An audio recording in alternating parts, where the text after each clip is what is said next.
الترجي وفي القاهرة بالذات يحقق فوز تاريخي على الأهلي المصري ويقصيه من ربع نهائي دوري أبطال إفريقيا قدام مدارج فارغة. الترجي يدخل مباراة ببلوك طايح ويقبل برشا لعب، الفريق يدافع بطريقة مبالغ فيها وتقريبا يرفض اللعب.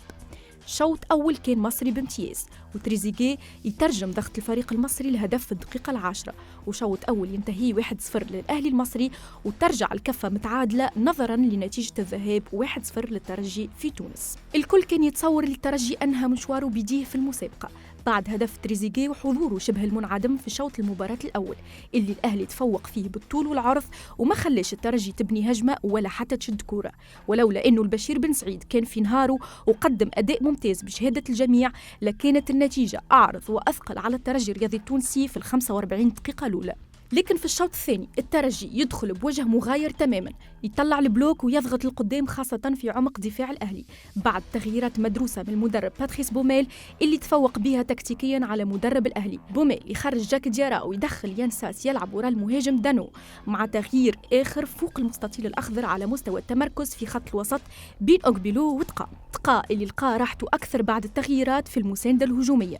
ومن دقيقة 68 التغييرات بدأت تعطي أكلها، ساس يربك دفاع الأهلي يمهد الدانو اللي ينجح في تسجيل الهدف الأول للترجي في شباك مصطفى شوبير. وفي الدقيقة 78 الترجي ضاعف النتيجة عن طريق هدف المحمد أمين توغاي بعد تنفيذه لضربة جزاء بنجاح كان تحصل عليها حسام تقا. بعد 6 دقائق تقريبا هجمة للأهلي ومروان عثمان يضغط على حمزة الجلاصي اللي غالط حارس مرماه ويسجل ضده الهدف الثاني للأهلي المصري. وفي الدقيقة الرابعة بعد 90 الترجي يطلق رصاصة الرحمة عن طريق حمزة الجلاصي نفسه ويسجل ثالث أهدافه في المباراة بعد تنفيذ متقن الركنية من القائد يوسف المساكني.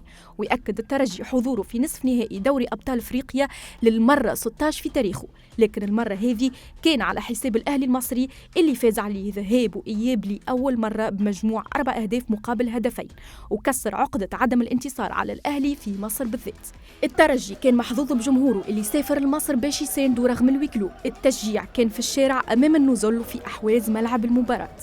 جمهور كان يستحق أنه يروح فرحان بالربح والتأهل، الجمهور اللي بدا يحضر لتنقل جنوب إفريقيا وين باش يواجه فريقهم سان داونز اللي تأهل البارح على حساب الملعب المالي باش يقابل الترجي في نصف نهائي الشامبيونز ليج.